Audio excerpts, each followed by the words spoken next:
Praise the Lord everyone. How are you all? ప్రభు కృపలో అందరూ బాగున్నారా? ఐ హోప్ మీరు అందరూ బాగున్నారని నమ్ముచున్నాను.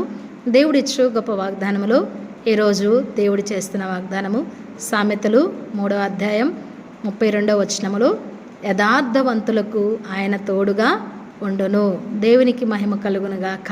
ప్రేమైన దేవుని బిడ్డలారా, మీరు అనుకోవచ్చు, ఇంత యథార్థంగా నేను జీవిస్తున్నానే, అయినా కూడా ఎందుకు మరి నాకు ఇలాంటి నిందలు వస్తున్నాయి అని నువ్వు అనుకుంటూ ఉండొచ్చు. మరి నేను ఇంత యథార్థంగా నడుచుకుంటున్నా కూడా మరి ఎవరు కూడా నాతో ఉండలేదు ఎందుకు?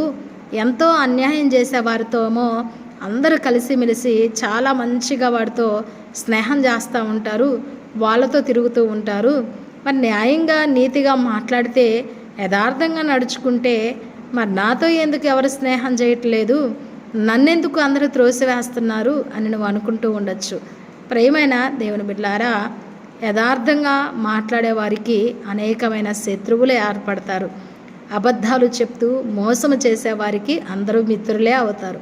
కాబట్టి యథార్థవాది లోక విరోధి అని ఒక మాట ఉందండి. యథార్థవాది లోక విరోధి అంట. యథార్థంగా మాట్లాడినంతసేపు కూడా లోకం విరోధంగానే ఉంటుంది.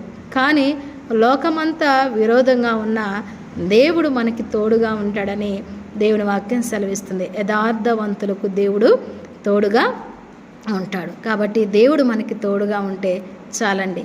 దేవుడు మన జీవితంలో ముందుకు సాగటానికి దేవుని యొక్క సహాయం మనకెంతో అవసరం. కాబట్టి యథార్థంగా జీవిద్దాం, దేవుని సహాయాన్ని కోరుకుందాం.